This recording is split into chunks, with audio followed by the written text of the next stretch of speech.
Dzień dobry. Dzień dobry Państwu przy niedzieli, która w wielu miejscach ludzi roztapia, jak to co niektórzy podają, bo cieplutko jest. Roztopiłeś się dzisiaj? No we Wrocławiu nie było tak źle, powiem Ci, nawet zdążył deszczyk popadać, potem zachmurzenie, No znośnie, właśnie, ale bo tu się tak u mnie zapowiada na deszczyk mały. Mam nadzieję, że popada. Co prawda ziemia tego podlałem warzywa, i zioła, ale może popada. Byłoby to wskazane. No, duchota jest taka, że jak najbardziej deszcz oczyści to wszystko, będzie lepiej. A my tymczasem mamy coś fajnego do zrobienia. Tak, jak co tydzień w niedzielę, słuchajcie, przygotowaliśmy dla Was top 10 wieści z Rosji. I zaczęlibyśmy. Znaczy, w dzisiejszych wieściach będzie dużo na temat ropy, ale może nie tak dużo jak wczoraj, więc być może troszeczkę to zminimalizujemy. Natomiast też będzie na temat emerytów wysyłanych na front. To coś dla ciebie. Wiesz, emerytem nie jestem, ale No, wiesz, blisko, tak? Już rezerwistą jestem. No. rezerwistą, a już myślę, że w Rosji by cię objęła ta ustawa na pewno. Ależ Jeszcze przez oczywiście. kilka lat. Ło, Więc sobie o jako tym kapitana to do porozmawiamy. 65 roku życia chyba. Tak, właśnie tak, bo tam to jest jakieś tam skomplikowane, bo oni jeszcze mają kilka tych kategorii tego kapitana, no ale ja z grubsza wypisałem takie uproszczenie w tym artykule. No wynika, że do 65. Tylko, że tam długość życia jest kapitanów- 66 lat, no więc nie wiem, czy byś tam Dożywocie, przeżył. tak?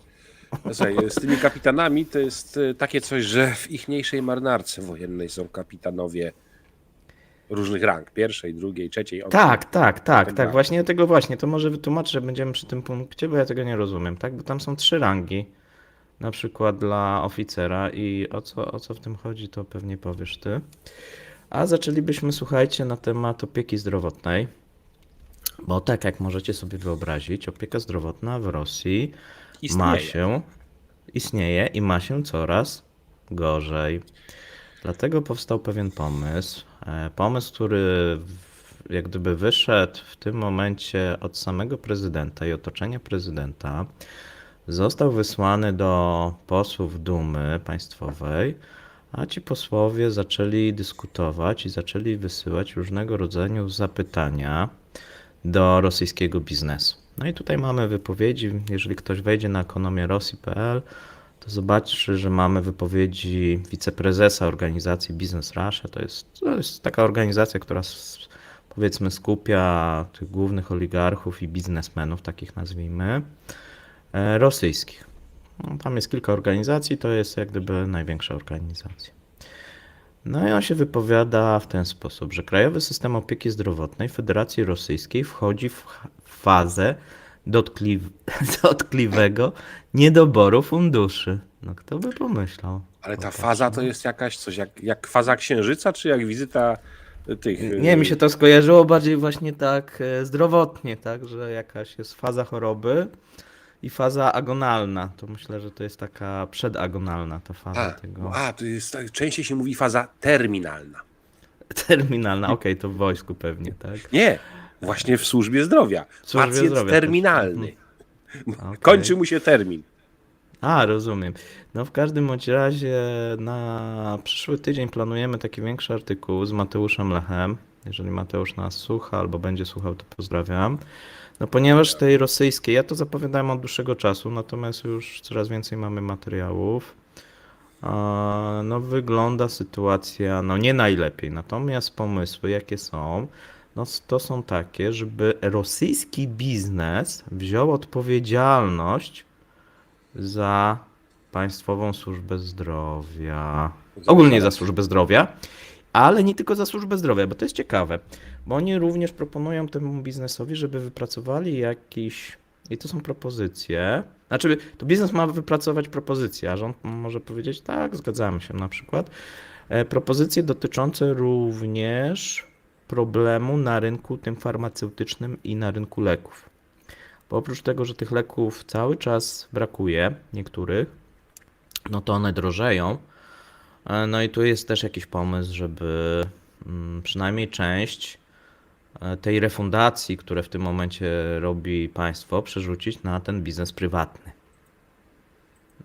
Ale No, kurde, wiesz, to ciekawy jest pomysł. trochę trudne, bo nie wiem, czy każdy ma świadomość, ale ze względu na wielkie odległości i nie do Tak, końca tak. właściwy poziom cywilizacyjny wszędzie, to na przykład krążą pociągi medyczne po Rosji.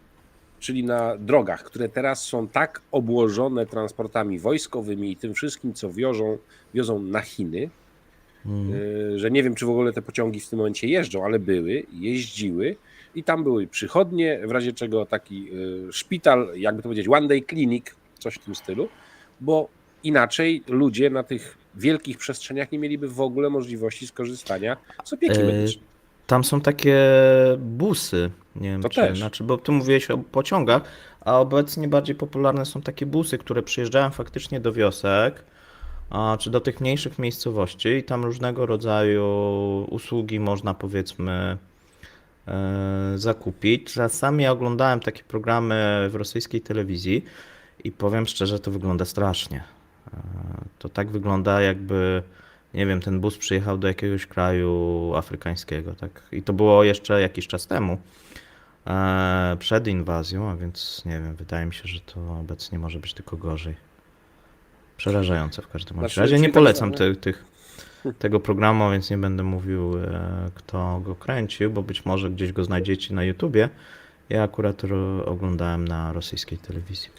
Dobra, Tak, generalnie rzecz Maćku? biorąc, u Rosjan te busiki, tak zwane marszutki, i one są od różnych dziwnych rzeczy, podobnie jak niektóre sklepy krążące, ale to jeżeli teraz Mm. Tak, prywatnym sklepy też firmom, jest popularne, tak. prywatnym firmom miałoby to przynajmniej nie przynosić strat, to ciekawe, jak oni chcą to zrobić. Jakie propozycje nałożenia na siebie dodatkowych świadczeń ten przemysł prywatny podejmie. To jest No ciekawe. wiesz co, no ja od razu mam taką wizję, wiesz, à la Prigozhin bis, oligarchy, który dostarcza świadczenia zdrowotne, tak, dla rządu rosyjskiego, znaczy dla obywateli rosyjskich, tak, i pobiera za to grube miliardy dolarów, tak, no już sobie wyobrażam, tak, wiesz, to tak jak, trochę jak w Stanach więzienia, tak, też są prywatne, no i też dochodzi do różnego rodzaju, powiedzmy, nadużyć. No to wyobrażam sobie służbę zdrowia w Rosji, która jest powiedzmy częściowo przynajmniej, może nie sprywatyzowana, no ale jak gdyby transfer tych pieniędzy, bo oni jak gdyby też narzekają, o tym będzie cały artykuł, a więc jeżeli ktoś będzie chciał więcej na ten temat poczytać, no to tam dosyć, jeszcze większe chyba niż w Polsce są marnotrawione te pieniądze publiczne.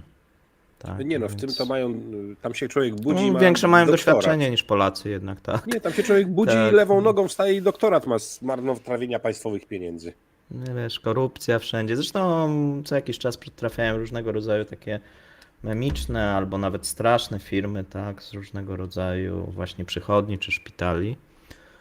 Natomiast no ostatni rok jeszcze nie był taki tragiczny, natomiast w tym roku no już widzimy, że fundusze są obcinane, bo mówi się, że to już mamy jak gdyby dane i to jest potwierdzone, bo wyciekły jakieś dokumenty, że w przyszłym roku w budżecie będzie o 10% mniej na służbę zdrowia, ale wielu komentatorów mówi, że te cięcia to tak naprawdę już są w tym roku. To tylko będzie takie zatwierdzenie tego stanu faktycznego, a być może nawet po prostu ta służba jest jeszcze bardziej niedoinwestowana. Tam przypomnijmy, że oni wydają sporo mniej tego PKB, czy tam udziału, no jeżeli liczymy czy w PKB, czy jak gdyby procentowo z budżetu państwa niż powiedzmy kraje zachodnie, czy nawet Polska, tak. Albo najprostsza rzecz, obciążyć tym wszystkim samorządy zapewne, te regiony ichniejsze też, tak? A niech one się zadłużają jak chcą, to nie będzie w budżecie państwa bezpośrednio. Tak, o regionach też będzie pewnie, ale nie w tym tygodniu, bo tam też robi się dosyć ciekawa sytuacja. Natomiast my sobie, słuchaj, przejdziemy do Do małej ropy. miejsca 9. Ona będzie połączona, ja dosyć dużo mówiłem już wczoraj o tym, natomiast jeżeli ktoś nie słuchał, no to przypomnę, no, że w tym momencie minister Nowak zapowiedział, że od sierpnia Rosja będzie redukowała produkcję i eksport około około 500 000 baryłek dziennie. No i to jest jak gdyby do tego, co już wcześniej zapowiadała, czyli Właśnie. teoretycznie od sierpnia powinni oni produkować, a być może też eksportować, to jest właśnie pytanie, o 1 000 000 baryłek mniej. I o tym sobie będziemy mówili przy punkcie jak gdyby pierwszym troszeczkę, czy troszeczkę wrócimy do wczorajszego dnia, natomiast jeżeli chcecie więcej posłuchać o ropie, żeby tego zestawienia nie zdominować tym tematem, no to zapraszam do live dotyczący ataku Rosjan na pułap cenowy. No bo zapowiada się następne miesiące, jeżeli chodzi o ropę, pomimo tego, że mamy lato, no to zapowiadają się, albo może dlatego, że mamy lato, zapowiadają się bardzo gorąco. A więc no wygląda to tak, że mamy taką trochę też dziwną sytuację, że z jednej strony mamy to ograniczenie, które wyszły troszeczkę z przypadku, a z drugiej strony rząd jak gdyby wychodzi do tych przedsiębiorstw i to jest najciekawsze w tym, że on powiedział, że zostawia firmom decyzję, czy zmniejszyć eksport, czy produkcję. To jest ciekawe, Zaraz, tak? no to jest wielki dylemat, bo chłonność rynku wewnętrznego znają, siłę nabywczą, jaka jest, znają u siebie. No. Na eksporcie zarobią bardzo potrzebne dewizy, co jest dla nich ważniejsze, to stawiam na to, że ograniczą kierowanie na rynek wewnętrzny, żeby nie ciąć eksportu. No właśnie, o tym sobie będziemy mówili przy cenach. No zobaczymy, może tak nie do końca, wiesz. No ja wczoraj na ten temat dyskutowałem. Wydaje się, że w końcu Rosjanie próbują jakąś przyjąć strategię, no ale zobaczymy, jak to będzie wyglądać. Będziemy mówili przy cenie benzyny, tak? No bo te ceny benzyny znowuż, jeżeli chodzi o Rosję, są rekordowe. Natomiast mamy miejsce 8. No i tu mamy takie zaskoczenia, więc dobrą informację, tak by się wydawało, bo mamy spadek długu zagranicznego Rosji. No i to zadłużenie zagraniczne Rosji wynosi 348 miliardów dolarów. No to wydawałoby się, że bardzo niskie. I ono jest najniższe od roku 2007. No i tutaj mamy informację, że no dosyć silnie ono się zmniejszało już w zeszłym roku, natomiast no w tym roku jeszcze przyspieszyło to zmniejszanie tego zadłużenia zagranicznego. No i wydawałoby się, że to jest dobra informacja, nie? No dobrze, tylko tak. Mając zablokowane środki, zamrożony kapitał, to zmniejszanie to jest efekt czego? Kończą się umowy, spłacają zobowiązania, rolują zobowiązania. Co to jest? Znaczy nie mogą rolować właśnie, wiesz? Rolować nie mogą, czyli to jest spłata. Spłata. Czyli, No i wiesz, i być może przez tą wojnę spłacą wszystkie swoje długi. Ale poczekaj, bo to mi nie gra z tym, że mają coraz mniej pieniędzy w kasie. I jeszcze je wydają na to, żeby... Z czegoś muszą spłacać, nie? No widzisz. Ale zaraz, no to dobrze tu się... kombinujesz.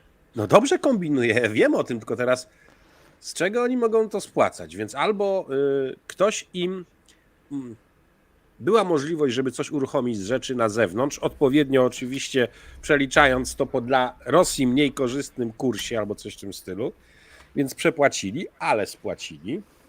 Mogli się pozbyć akcji, papierów wartościowych i tym podobnych, żeby tym to zrobić przez kompensaty. Mogli też zrobić kompensaty z wykorzystaniem innych krajów, bo jeżeli na przykład za dostawy różne Indie wisiały im miliardy, mogły coś z tego zrobić.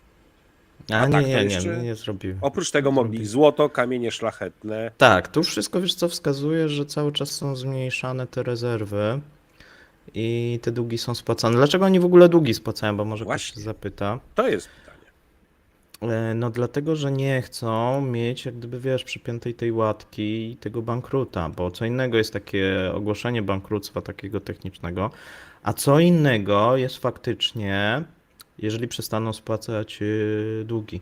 Czego oni się mogą obawiać? No mogą się obawiać, że jednak cały czas współpracują z Chinami i z Indiami, z innymi krajami i teraz jeżeli przestaną spłacać, no to już mówiliśmy ostatnio, że oni w tym koszyku przeszli, nie? Z jednego tam miejsca na dalsze. Bardziej śmieciowego. A teraz, jeżeli by przestali spłacać, no to wpadliby na taki, wiesz, już zupełnie śmieciowy, nie? No bo Chiny by wtedy powiedziały, okej, ale jednak zobowiązania to należy spłacać, nie? Jeżeli nie spłacacie, no to być może wobec nas też nie będziecie spłacać. No i wtedy to już chyba tam zupełnie, tak? Już wszystko faktycznie byłoby z góry. Już prawie tak jest. A więc no na ten moment też wiesz, jeszcze mają te fundusze, jeżeli chodzi o rezerwy, a więc prawdopodobnie cały czas te rezerwy są zmniejszane, tak? Kosztem właśnie spłacania tych zobowiązań zagranicznych. Bo pamiętajmy, bo ktoś może powiedzieć, ok, być może z bieżącej produkcji, z bieżącego eksportu, i o tym sobie będziemy mówić. No nie wydaje się, bo o ile w zeszłym roku no była ta nadwyżka, która poszła w większości na wojnę, to w tym momencie, jeżeli chodzi o bilans płatniczy, to w czerwcu byli na minusie, a za całe pół roku wypracowali zaledwie 20 miliardów dolarów. Nie, a więc... A teraz cię nie słyszę. Przynajmniej ja. To są rzeczy niespotykane u dobrze. nich od bardzo dawna, ale też pamiętam, jak wyglądała sytuacja, był taki kiedyś wykres, jak wyglądały Przecież znowu jesteś chory. Czy to jakiś... nie wiem. Sienny katar. Jutro idę na antybiotyki na 3 dni i koniec. A, Chodzi mi o to, chory. że jak to się nazywa? Albo to chodziło o budżet, albo o ich obroty i przychody, które spadły na pysk w 2014 przez akcję z Krymem tak. i tak. odbudowywali się dopiero teraz i w momencie, kiedy się odbudowali 21 na 22 rocznikowo, znowu zrobili Nie, co to było. zrobili. Ja mówiłem wczoraj, wiesz, to było trochę inaczej. Bo oni tak mieli takie, wiesz co, jeżeli popatrzymy na bilans handlowy, szczególnie na eksport, no na inne wskaźniki też, no to mieliśmy taką zapaść po 2009 roku, taką zapaść po 2014, głównie 2015-16 i potem w 2020, no ale to powiedzmy jest ten COVID. No i te wcześniejsze zapaści, no można wiązać, to większość jednak ekonomistów wiąże z pewnymi decyzjami i wojnami, które Rosja rozpoczęła. Więc jeżeli patrzymy na tak z punktu ekonomicznego, no to prowadzone wojny przez Rosję, no nie przysługują się dobrze rosyjskiej gospodarce. Zdecydowanie. Tak, a więc wiesz, to w ogóle trzeba by się zastanowić, bo ja też mówiłem ostatnio, że ten model ekonomiczny rozwoju państwa zaczyna w Rosji się zmieniać w bardzo niebezpiecznym kierunku. Dlaczego niebezpiecznym dla Rosjan? Dlatego, że do tej pory no to był model, który opierał się na tym, że to jest państwo, które posiada dosyć dużą ilość surowców i te surowce sprzedaje. No, tak jak na przykład Arabia Saudyjska. Mhm. No i teraz ten model, ponieważ ten bilans płatniczy zaczyna powoli się zmniejszać, a więc państwo jak gdyby nie żyje z eksportu, no taki model również mają Chiny, tylko trochę może bardziej rozbudowany jeszcze. Natomiast jeżeli nie żyje z eksportu, ma biednych obywateli, nie ma pomysłu i jeszcze prowadzi wojny,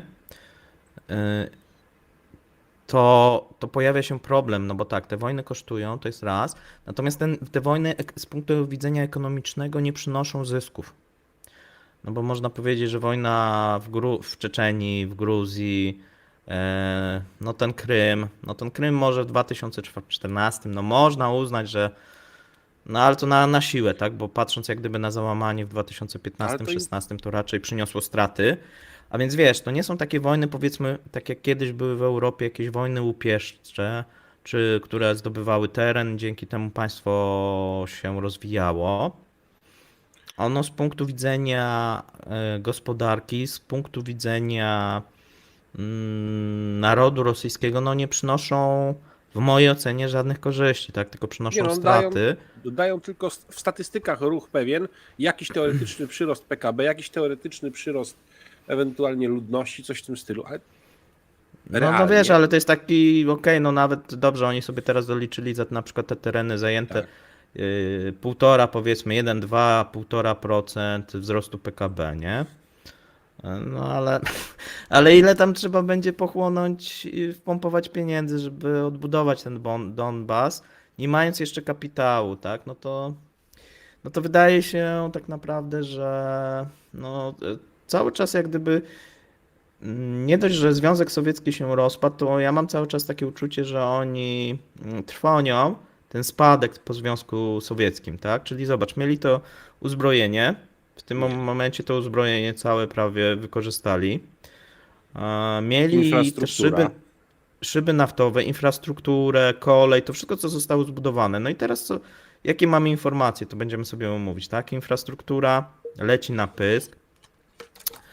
Jeżeli chodzi o te szyby wydobywcze, będą musieli zamykać te sowieckie, na te zachodnie w tym momencie nie mogą przejść. Zaraz powiemy sobie dlaczego. Więc jak gdyby zamiast odbudowywać tą Rosję po upadku Związku Sowieckiego, no to cały czas jak gdyby obserwujemy kolejny upadek, a tym razem jak gdyby taki podwójny, nie? Była jakaś tam taki moment, jakieś może stabilizacji gdzieś na początku, nie wiem, tam 15, nie, no nawet 20 lat temu, nie? Natomiast no teraz to wygląda no bardzo słabo, jeżeli patrzymy tak stricte ekonomicznie, no bo jeżeli teraz jest pytanie, jaki model ekonomiczny czy model państwa oni chcą przyjąć, bo o tym sobie będziemy mówili. Czy oni chcą przez najbliższe 10 lat prowadzić wojny? Tylko, że te wojny nie przynoszą korzyści, no więc to... Na razie był model feudalno-kolonialny. Feudalny sposób rozdzielania, że tak powiem, ludzi, stanowisk, koncesji i tym podobnych, a kolonialny, bo przede wszystkim ci, którzy mieli się nachapać, oligarchowie i tak dalej, oni się nachapali. Natomiast niewiele z tego szło na podniesienie poziomu życia ogółu życia, społeczeństwa tak. i zrobienie tej infrastruktury takiej, żeby ona była bardziej przyjazna. Przy okazji ona by też wzmagała przedsiębiorczość, tak? No bo słuchaj, jeżeli jest teraz- lepsza komunikacja drogowa, lepsza telekomunikacja i tym podobne, można więcej budować lepiej, to przedsiębiorczość dostaje impuls. No, Oczywiście, tak. No tutaj wiesz, no inwestowanie w infrastrukturę drogową czy kolejową, no to jest dobry pomysł w każdym kraju. Natomiast słuchaj, teraz sobie przejdźmy do miejsca 7, mojego chyba ulubionego, bo mamy coś takiego, że kojarzysz taki napój, Jagermeister. oczywiście zacny, jeden z zacniejszych wyrobów tego typu zielarskich na Tak, zachód. to jest napój od Odry. zielarski, tak. No i słuchaj, ten Jagermeister to jest też firma, która za nim stoi. To się nazywa bodajże ta firma Mast Jagermeister SE, coś takiego. Firma niemiecka. No i ta firma niemiecka na początku listopada 2022 roku, swoją drogą zajęło im trochę czasu, zawiesiła działalność w Rosji i zawiesiła również dostawy do Rosji swoich produktów. No, tam nie tylko był ten główny produkt, ale też były inne produkty. No i teraz jest najlepsze, bo 13 grudnia rosyjska gorzelnia Krystal z Kaługi złożyła skargę do Urzędu Antymonopolowego o naruszenie przepisów antymonopolowych. Rosyjska firma oskarżyła niemiecką firmę o naciski, aby uniemożliwić jej produkcję własnych gorzkich likierów ziołowych przypominających w smaku i w składzie produkt oryginalny. I przepraszam, Urząd 6? Antymoniopolowy się przychylił? Tak. Czyli rozumiesz, to jest taki piękny przykład, chyba jeden z niewielu na świecie, że masz produkt oryginalny, ktoś robi podróbkę, idziesz do Urzędu Antymonopolowego i mówisz, ja zrobiłem tutaj taką świetną podróbkę, no weźcie coś zróbcie z tym producentem Bo oryginał się oryginalnego. nie przyczepia. Tak, no bo ja przecież nie mogę sprzedawać tej swojej podróbki, bo oni jeszcze jakieś tutaj oskarżenia, tak? Do nas ślą, że my tutaj coś, nie wiem, piracimy, jakieś podróbki robimy, nie? No ale słuchaj, 6 kwietnia 2023 agencja wydała ostrzeżenie najpierw dla Jagermeistera w związku z wymogami, aby Krystal zaprzestał sprzedaży gorzkich likierów pod markami Alter, tam Heiler, to się nazywało, takie wiesz, też marki sobie wzięli, ci z Kaługi, Alter Heiler i Kinning Heiler, tak? König Heila. Tak, żeby się, wiesz, Słuchaj, no i mogliby tak po rosyjsku nazwać, no ale stwierdzili nie, że to musi być jednak jakoś tam, wiesz, związane. No i Obce. akurat tutaj nie umieściłem, ale gdzieś widziałem te loga, które no przypominają, tak, no to jest taka, wiesz, podróbka, jak, nie wiem, kupujesz w Azji jakąś podróbkę Rolexa, no taka nieudana trochę podróbka, no ale widać, że to jest podróbka, nie? No i słuchaj, w pozwie FAS stwierdzono, że działania niemieckiej firmy w stosunku do gorzelni naruszyły ustawę antymonopolową o ochronie konkurencji. No i teraz na dniach, co się stało? Jagermeister do tej pory był sprowadzany w tym imporcie równoległym. Nie? Czyli producent oczywiście nie sprowadzał, natomiast można było go sprowadzać legalnie jako ten produkt zakupywany w krajach trzecich. No i na wniosek urzędu właśnie antymonopolowego i gorzelni z Kaługi został wykreślony. Więc nie można dostarczać legalnie już Jagermeistera do To jest Rosji. paranoja wyższego rzędu. Generalnie przypomina to trochę sytuację, kiedy dziecko, jak to się mówiło, wychowywane bezstresowo, kopie starszą osobę, człowieka leżącego, na co mamusia podchodzi: syneczku, nie kop pana, bo się spocisz, tak? Z drugiej strony oszust idzie się poskarżyć do sądu, że twórca oryginału utrudnia mu zarabianie na oszustwie, w związku z czym rodzaj sądu podejmuje decyzję, że twórca oryginału jest B, bo ważniejszy jest interes u niego, lokalny interes oszusta. Tak. No, Respekt. to wiesz. A więc wiesz, no to jeżeli teraz mówimy o tym takim powrocie do business as usual po wojnie, no to pewne tutaj widzę problemy. Nie? No bo wiesz, no teraz ten Jagermeister na przykład chciałby wrócić na ten rynek rosyjski, no ale wiesz, no co oni będą chcieli jakiegoś odszkodowania, tak? Od tej firmy i zakazu i tak dalej. No a teraz mamy, wiesz, odwrotną sytuację, tak? Że ta podróbka według Rosjan jest jak gdyby chyba oryginałem, tak? No nie wiem jak to w ogóle będzie, tak? No bardzo, bardzo ciekawe, tak? Tutaj piszecie, że Rosja to stan umysłu, tak? No to wielokrotnie o tym mówiliśmy, dzięki Luis. Piszecie, że dziwnie, myślałem, że ruskim nie... Nie no, są wiesz Rosjanie, którzy tam przecież piją jakieś whisky 60-letnie, czy jakieś trunki, które... Tak, a więc no jak najbardziej. A pamiętajmy, że te likiery w ogóle, ogólnie likiery, no to są w tym momencie, w tym segmencie kobiecym też, a ten segment kobiecy, ogólnie likiery, Mocno się no rozwijał rosną. właśnie. Sprzedaż, tak, tak. No tutaj jest oczywiście to ułatwienie, no bo jak nie mają tych oryginalnych, no to muszą kupić te rosyjskie, jakieś zastępniki. No i oczywiście tym firmom rosyjskim jest przez to łatwiej. No, wiesz, no i teraz jeżeli wcześniej nawet były drogie te powiedzmy oryginalne produkty, no ale można było je kupić powiedzmy w sklepie, no to w tym momencie nie można. No jeżeli ktoś będzie chciał sprowadzić, no to będzie musiał kupować, nie wiem, chyba z czarnego rynku, jeżeli ktoś będzie Nie no, Będzie to jest chciał. paranoja. Złodziej to ci jest się, tak jak ktoś piękne, napisał, piękne. złodziej ci się włamuje do domu, a to ty podnosisz odpowiedzialność za to, że Tak. był zmuszony się do ciebie włamać, żeby sobie coś wziąć. No, Tak, był tak. zmuszony. No to Rosja jest, właśnie. A to Rosja właśnie. To jest Rosja, słuchajcie. Tak, miejsce szóste. Na miejscu szóstym mamy ceny benzyny i zarówno 92 i 95, bo tam jest 92 jeszcze, rosną. No i mamy jak gdyby rekord, jeżeli chodzi o 92, to jest 60 tysięcy rubli za tonę, 95, no to mamy 60, oczywiście jest droższa, 66 500 rubli za tonę. Tu nie ma rekordu, bo ten rekord był akurat 22 czerwca, natomiast no większość obserwatorów, komentatorów mówi, że ten rekord zostanie osiągnięty. I jak się okazuje, o czym wielokrotnie mówiliśmy, wzrost cen hurtowych benzyny nie ma praktycznie żadnego wpływu na rynek detaliczny. Co oznacza, że ktoś musi być sponsorem zagadnienia. Tak.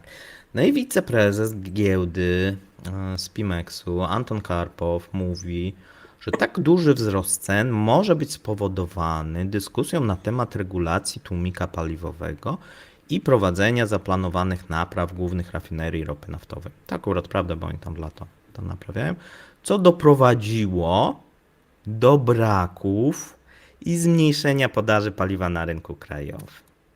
Tak jakby ktoś z rosyjskich fanów tutaj twierdził, że w Rosji nie brakuje tego paliwa, to proszę się zapytać pana wiceprezesa giełdy. Tam są też, jak sobie byście poszukali w rosyjskich mediach, również inni, że tak powiem, branżowi eksperci, którzy również alarmują o brakach głównie benzyny. Ale wiesz co? A o co chodzi? No to, o czym wielokrotnie mówiliśmy, bo czasami oglądają nas nowi widzowie. Przypomnijmy, że tłumik paliwowy ma zostać zamrożony we wrześniu, natomiast no, rynek już próbuje się do tego dostosować i przestaje produkować benzynę. Dlaczego przestaje? No bo może się okazać i prawdopodobnie tak się okaże, skoro już ceny hurtowe rosną, a ceny na stacjach nie rosną, no to ktoś do tego biznesu będzie musiał dopłacić. Ale wiesz co, mi się zdaje, że tam jest jeszcze trochę większa jest ta dziura, bo teraz przez miesiąc port w Primorsku miał jakieś tam Zamknięty. remonty, przestój. W związku Tak, z będziemy o tym powyższym mówić. Wczoraj mniej mówiłem. tego wychodziło, cokolwiek by to nie było wypuszczane, stamtąd. Więc skoro mniej wychodziło, a jednocześnie jest większy niedobór, to ten niedobór realny był jeszcze większy. Tak, tam niż- zarówno nie szła ropa, jak i paliwa, to zgadza się. Mhm. No to I co Znowu- ciekawe, w lipcu cały czas utrzymuje się ten niedobór, o tym też mówiłem wczoraj, a nawet się zwiększył, bo o ile w czerwcu było 600 tysięcy, no to w tych pierwszych, zobaczymy jak będzie cały lipiec, nie? Ale w tych pierwszych 2 tygodniach, no to Rosja wysyła mniej produktów i ropy, bo to jest jak gdyby razem liczone, o 1 000 000 baryłek. To dosyć dużo. Tak? I pomimo tego, że ten remont się zakończył, to widzimy, że na wszystkich portach oni zmniejszyli wysyłkę i w dużej mierze, jeżeli chodzi o paliwa. Tam jeszcze rząd wprowadził jeszcze jedną rzecz, limity eksportowe, o czym sobie też mówiliśmy, czyli będzie dla firm, w zależności od tego, czy tego paliwa brakuje na rynku, czy nie, będzie zmniejszał limity eksportowe dla firm naftowych. Czyli jeżeli się okaże, że tego paliwa jest za mało, no to wtedy będzie karał te firmy i mówił: OK, na rynku krajowym za mało, na rynek krajowy za mało produkujecie, to nie będziecie mogli sobie tyle wyeksportować, nie? I tak sobie wymyślił. Natomiast jaki mamy już teraz efekt? No mamy efekt, że wszystkie firmy, i znowuż możecie sobie przejrzeć rosyjską prasę i rosyjską tą też branżówkę, że wszystkie nagle, jeżeli chodzi o czerwiec, odnotowały tam od 20 do 30% zwiększoną produkcję paliw. Tylko że ich nie ma. Znaczy w niektórych tych. A Nie no. zbliża się lato, gdzie mamy zwiększone zapotrzebowanie na paliwa w tak, no, Rosji. ludzie więcej podróżują. Ale No generalnie, podróżują, tak, wiesz, klimatyzacje, te inne tam. No. ale to kompletnie się nie zgrywa. Przedstawiane dane statystyczne rosyjskie w tej chwili to ani sensu, ani jak to się mówi, baby z dziadem nie ma tam nawet. No wiesz, no jakby oni więcej produkowali, to cena by nie rosła, tak? Jakby 30% nagle podbili tą produkcję, tak jak oni twierdzą, no to dlaczego miałaby? To musiałby jakieś być mega zapotrzebowanie nagle się pojawić, nie? A ono się nie pojawiło. No więc to widać, tak, że te firmy po prostu kantują, tak?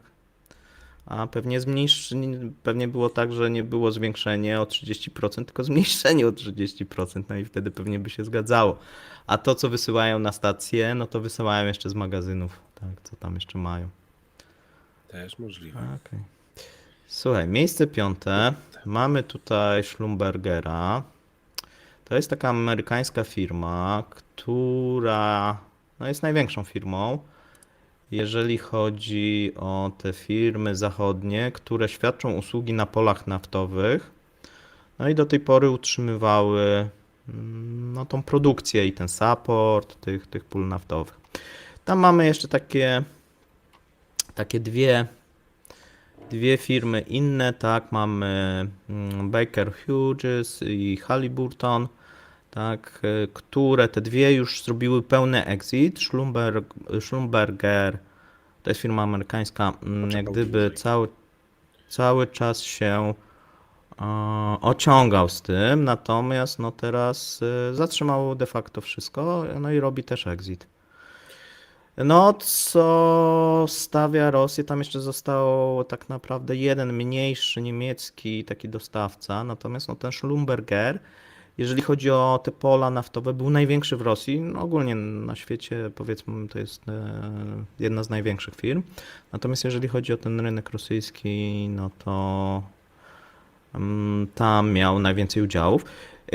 Tak, żebyście też wiedzieli, te udziały to jest około 15% mniej więcej tych pól, które oni obsługiwali. Tylko, że oni obsługiwali takie kluczowe, można powiedzieć, pola i dostarczali kluczowych technologii, inżynierów, wsparcia, no wszystkiego dla tych rosyjskich spółek.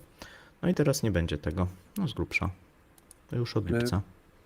Trochę Bo nie późno. będzie dostarczać, tak, no późno, tak, a oni, wiesz, na nich był dosyć duży nacisk, tak, ze Tak. strony Amerykanów, nie?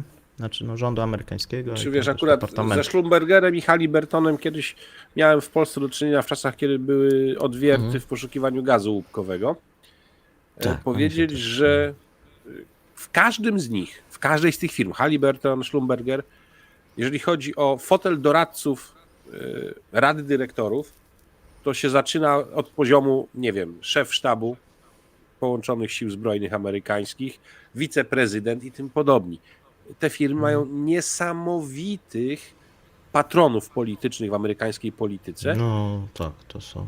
i skoro... No wiesz, mamy jeszcze Bakera, tak, czyli GE Oil dawny, tak, a więc Baker Hughes, no to też mega firma, tak, kiedyś przecież największa. I każda z tych trzech amerykańska, firm tak. wymienionych tutaj, no to naprawdę mają potężnych protektorów. Dwie pierwsze wyszły, zakładam, że tym razem tam eks-demokraci mocni byli w tym zakresie. Tutaj powiedzmy, że być może bardziej trumpiści byli na tym i ociągali się z wychodzeniem. No ale jednak w końcu musieli ulec. Ale i tak lista firm amerykańskich, które nadal są na rosyjskim rynku, jest całkiem spora. Niestety. No wiesz Tak co, ogólnie. ona jest całkiem spora, natomiast no, mówiliśmy sobie tak o tych pełnych exitach, że one nie są takie proste do zrobienia, no ale zobaczymy też, czy nie będzie właśnie tej ustawy o specjalnym special price dla rządu rosyjskiego i wykupie tych zachodnich majątków, no bo to się nam szykuje, o czym mówiliśmy sobie kiedyś. Ale też z tego, co usłyszeliśmy ostatnio, wynika, że nie można odmówić Chińczykom wykupowania tych amerykańskich aktywów w Rosji i to się zaczęło dziać. Zaczyna się to dziać, natomiast to chyba nie jest jeszcze tak, jak to opisuje się w prasie. Nie jest to jeszcze tak? takie mocne zjawisko, To nie jest mocne zjawisko. ale i coś ono- się dzieje. Coś tam zaczyna, tak? No. Dla Chińczyków to jest po części dostęp do technologii, którą być może nie zdążyli dobrze poznać, coś w tym stylu. No. Więc Miejsce czwarte jest, słuchajcie, ciekawe i dla wielu, szczególnie nowych widzów szokujące, dla tych stałych widzów nie. Nazwałem go Rupie. A o co chodzi? No mamy dane, jeżeli chodzi o handel pomiędzy Indiami i Rosją. No i mamy rekord. Rosja znalazła się po raz pierwszy od zawsze, tak? tak. W pierwszej trójce partnerów handlowych Indii. No na pierwszym miejscu zgadnij, pierwsze dwa miejsca to są łatwe do zgadnięcia. A Wśród partnerów więc- Indii, no to Chiny na pewno są pierwsze. Tak. Chiny oczywiście, pomimo że się patrzy, nie lubią, nie? No ale oczywiście. Nawet mają handlować wojnę trzeba. zamrożoną. Tak. Tak, no i na drugim miejscu USA. Tak. No i teraz na trzecie miejsce wpadła tutaj Rosja. No i należałoby się cieszyć, prawda? Nie? Bo to chyba dobra wiadomość dla fanów rosyjskich i ogólnie dla Rosjan. No bo okazuje się, że Indie, jeżeli chodzi, mamy tutaj niestety nie do czerwca, tylko do maja końca. To są indyjskie dane, tak żeby to nie są rosyjskie, tylko według indyjskich danych to jest Ministerstwo Przemysłu Handlu w Delhi, podało takie, w okresie styczeń-maj 2023 roku Indie zakupiły rosyjskie towary za 26,5 miliarda dolarów. No to jest dużo. No i to mamy wzrost o 400%. Mniej więcej. No to, Taki czterokrotny. więc jest pewnie duża dysproporcja między tym, co kto kupuje. Rosjanie dużo sprzedają. A teraz zgadnij dobrze, 26. No to jeżeli czytałeś, to wiesz, ale jak może nie doczytałeś tego, no to zgadnij.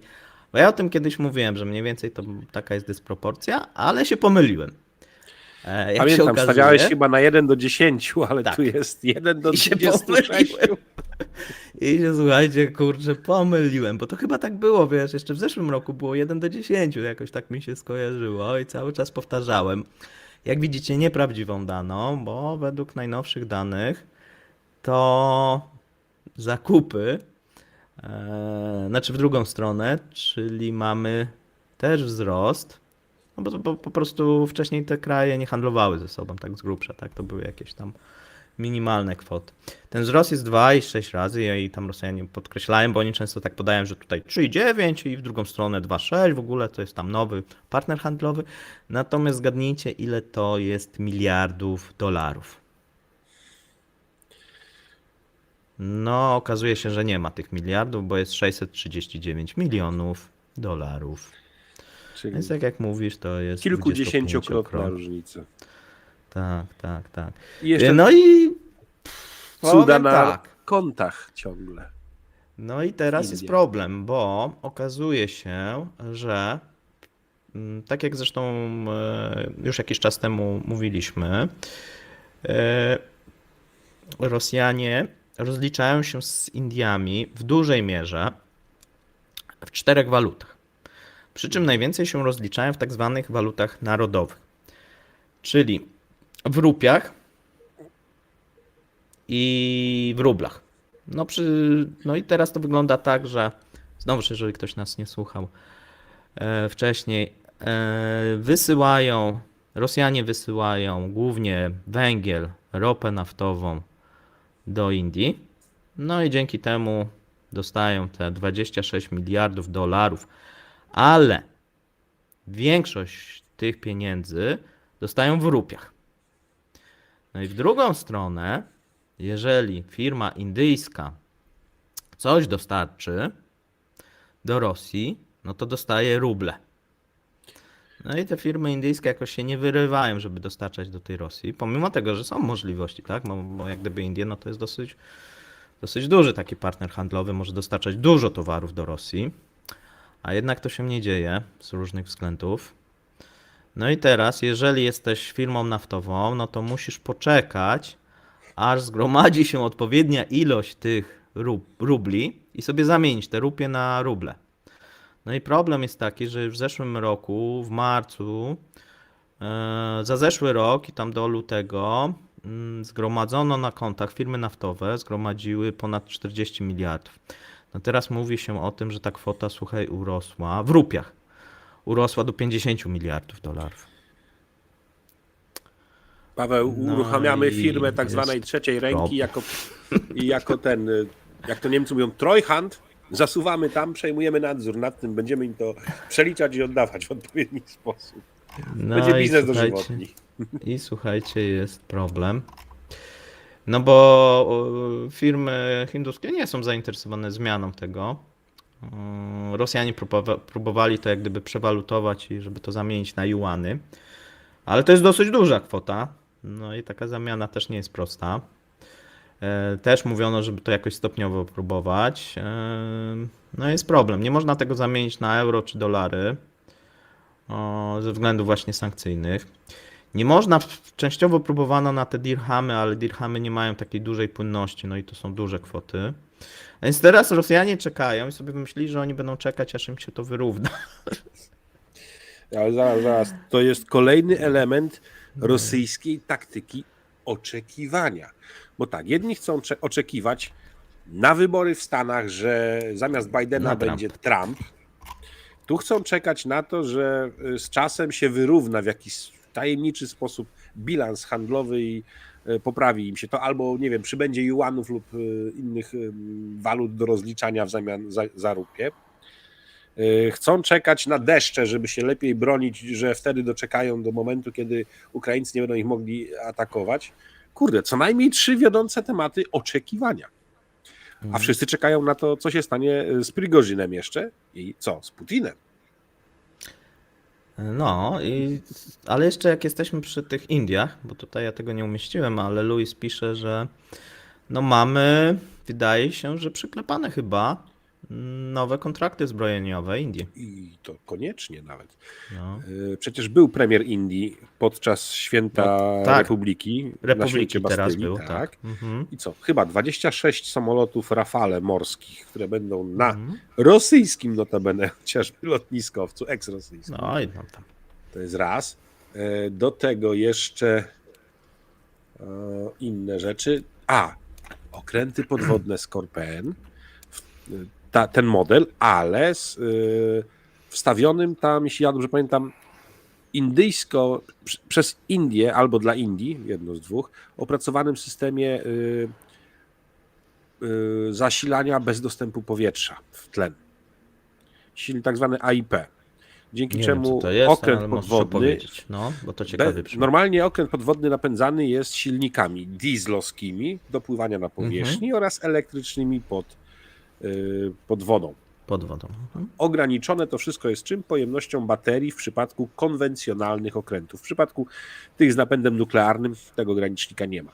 Jeżeli więc trzeba już przystąpić do ładowania akumulatorów, co wymaga przejścia na diesla, no to trzeba mieć dostęp do powietrza, które będzie zasysał układ zasilania w powietrze tego diesla. Czy to na chrapach, jak to się mówi, by płynął, wystawiając tylko takie rury do łapania powietrza, czy też w pełnym wynurzeniu. No i opracowano kiedyś kilka tego typu napędów, które zapewniają powstawanie najbardziej potrzebnego, czyli tlenu, który trafia do silników diesla pod wodą, pozwalając ładować. No i jeden z tych sposobów to jest właśnie ten AIP. Tego typu są co najmniej 2 albo 3 ścieżki robienia. Supermarynarzem nie jestem, więc nie będę wchodził w detale. W każdym bądź razie to wydłuża, ta technologia, zdolność do operowania pod wodą do nie powiedzmy kilku dni maksymalnie, tylko do kilku tygodni. Bez dostępu powietrza. I tego typu rzeczy chcą, ponieważ zależy Hindusom na tym, żeby umieszczać na przykład pociski manewrujące w odpowiedniej wersji, to chyba odpowiednia wersja Bramosa, na tych okrętach, żeby mogły pełnić one dyżury bojowe na zasadzie straszaka jako siły odstraszania. Tutaj pytacie się o jedną rzecz, czy Rosjanie nie upłyniają złota w Indiach. Wydaje się, że to robią, natomiast Na nie pewno. mamy danych. Nie mamy danych, a więc ja tego nie publikuję, no bo to są jakieś dywagacje. Dochodzą jakieś takie poszczególne informacje, że to się dzieje. Jaka jest tego skala, nie wiemy. No skądś Rosjanie jak gdyby czerpią dodatkowe jeszcze dochody, jeżeli by na to spojrzeć. I wydaje się, że to złoto jest w jakiś sposób upłynnianie. Natomiast jeżeli patrzymy, no to oficjalnie tam jakichś wielkich ubytków, znaczy one są, ale nie są aż takie wielkie. Wydaje mi się, że te dane nie są do końca prawidłowe, które oni publikują. Ja widzę tutaj pan Groszek chyba tak w temacie pewnej kultury hinduskiej, gdzie oni mają sporego jobla na punkcie złota jako takiego. Tak, Oni tam bardzo łatwo jest to lubią. złoto, wiesz, upłynnić, nawet wiesz, prywatnie kupić. Bo Dokładnie. też są na przykład Rosjanie, bo teraz można kupić to złoto też państwowe przez osoby prywatne, a więc są takie osoby, które kupują i próbują to upłynniać na pewno w Indiach, ale no też są takie oskarżenia i takie informacje, no to wchodzimy w jakieś takie dywagacje i plotki trochę, że również rząd to robi, tak, bierze w tym udział. Nawet na pewno. Natomiast raczej. jak to wygląda, ja nie mam przynajmniej takich danych. Dobrze, słuchajcie, przejdźmy sobie do... To ci się spodoba. Tak, zwłaszcza. Miejsce trzecie. Emeryci na front. Czyli w Rosji będzie obowiązywał wyższy wiek dla rezerwistów. Duma Państwowa jednogłośnie przyjęła projekt ustawy, bodajże w drugim czytaniu, który wydłuża z grubsza o 5 lat okres podlegania służbie wojskowej dla rezerwistów. No i teraz przypomnijmy, że obywatele, którzy znajdują się w rezerwie, podlegają mobilizacji. Częściowa mobilizacja w Rosji została ogłoszona przez prezydenta 21 września zeszłego roku, a jak dotąd dekret o jej zakończeniu nie został podpisany. Czyli w każdym momencie można takiego rezerwistę zmobilizować. No i jak ta granica teraz ma przebiegać? Dla młodszych oficerów 50 lat. Dla ciebie, dla majorów i kapitanów 60. 55-60 lat. Podpułkownicy 65 lat. Dla pułkowników i kapitanów, no i tu jest taka właśnie, tego nie rozumiem, to mi może podpowiem. Już ci mówię. Pierwszej rangi, czytam, Okej. okej? 65 lat i 70 lat dla starszych oficerów, tak? Bo oni mają coś takiego jak takie 3 rangi, tak? To co wcześniej mówiłem, no to są z tej niższej rangi, z trzeciej chyba rangi, bo to jest chyba od końca, tak? Trzecia, Zawsze się druga, idzie od pierwsza. dołu, tak. Pierwszy Tak. jest zawsze najlepszy. Więc to jest No więc odpowiednik. wytłumacz, o co chodzi z tymi rangami, bo ja sobie tam czytałem, ale po prostu nie To znam jest się na tym. odpowiednik zupełnie, więc- tego systemu, który u nas występuje z komandorami. Mówi się zwyczajowo do grupy oficerów marynarki komandorowie. Podczas gdy tak, jeden to jest komandor podporucznik, drugi to jest komandor porucznik, a trzeci to jest po prostu komandor. I odpowiednio do tego Rosjanie mają. Nasz komandor podporucznik w wojskach lądowych byłby major, u nich kapitan trzeciej rangi. Mhm. Jest komandor porucznik, w wojskach lądowych byłby podpułkownik, u nich jest kapitan drugiej rangi. No i jest pełen komandor, odpowiednik pełnego pułkownika w wojskach lądowych, u nich to jest kapitan pierwszej rangi. Tak to sobie zrobili, Rozumiem. więc A to teraz mam pytanie do ciebie. Jakbyśmy ciebie do tej Rosji wysłali, to myślisz, że załapałbyś się na to? w moim wieku, poniżej 50 lat, na pewno oni mają teraz taki głód kadry dowodzącej. Ale widzisz. Bo tam się można, i to jest ciekawe, też w ramach tej ustawy weszło coś takiego, no możesz sprawdzić i pewnie że jeżeli masz obce obywatelstwo, to możesz się zgłosić i możesz zostać też zmobilizowany, ale nie będziesz tym oficerem. Czyli utrata stopnia wojskowego. Tak, utrata Jeszcze? stopnia. No, czyli na przykład jeżeli ktoś jest z jakiegoś, no bo tam jest na przykład sporo też osób, o co chodzi, tak? No bo tam jest na przykład sporo osób, którzy mają podwójne obywatelstwo, nie? Czyli na przykład są z Kazachstanu, Kazachstan, tak. tak, powiedzmy, czy tam z Armenii, czy z jakiegoś innego kraju. No i oni nie mogą służyć tutaj w randze oficera, tylko są tam chyba do jakiegoś podoficera mogą tylko jakoś tak. Jest jakieś ograniczenie. Mhm. No więc to jest tylko dla Rosjan, tak, takie. No. A jeszcze są kobiety, bo w Rosji też służą kobiety. I kobiety rezerwy w randze oficera, tam też wzrosło, mogą być mobilizowane lub wzywane na szkolenie do 50 lat. A jeżeli są niżej niż oficer, 45. Więc jeżeli ktoś by tam chciał. Więc tak, generalnie prostym zabiegiem administracyjnym poszerzyli sobie tak zwaną bazę dostępności teraz. Jak to się przełoży na skorzystanie z niej, to jest inna rzecz. Ale czytając materiały, jakie ostatnio wrzucał Marek, plus świetny artykuł w Wirtualnej Polsce, Patrycjusz Wyżga go polecał, po drugiej stronie tytuł jest tego artykułu, pokazujący jeńców rosyjskich w obozie jenieckim na Ukrainie i rozmowy z nimi, Tak, czytałem. to bądźmy szczerzy, no, dominujący są wszyscy ci, którzy są po wyrokach. Ideowców, którzy poszli dla wiary, w radinu. Niewielki odsetek. Zresztą myślę, że to akurat nie jest tylko. Pamiętajmy, jaką wojnę też Rosja prowadzi. No, wojnę jednak Nikt Rosji nie napadł. napastniczą. Tak? Oni napadają na jakieś kraje, więc no kto tam idzie? No albo przestępcy, albo osoby, które uciekają, nie wiem, przed alimentami, albo osoby, które uciekają przed komornikiem, albo no ktoś zawsze przed czymś tam ucieka, tak? Albo się z czegoś ratuje. No to jest taki wybór. Między Chciałbym zło a powiedzieć, że chorobą. mniejszego zła, ale nie wiem, czy mniejszego zła, no bo zabicie, czy okaleczenie na tej Ukrainie, to w Ukrainie, to chyba nie jest to mniejsze zło, no ale No, a dla wielu decydują teraz się. jest to ucieczka nawet przed kosztami kredytu, tak? No tak, To o jest tym to. mówię. I bardzo ważna rzecz. Bardzo często powiela się motyw. No, może raz zapłacili tyle, co powinni, a potem 1/4 z tego de facto. Tak, tu piszecie, no zresztą o tym mówiliśmy z Mateuszem, że najwięcej, bo tam mamy teraz to pokolenie bankrutów, najwięcej osób jest z kredytami, no bo jest zawieszenie tej egzekucji, to jest raz.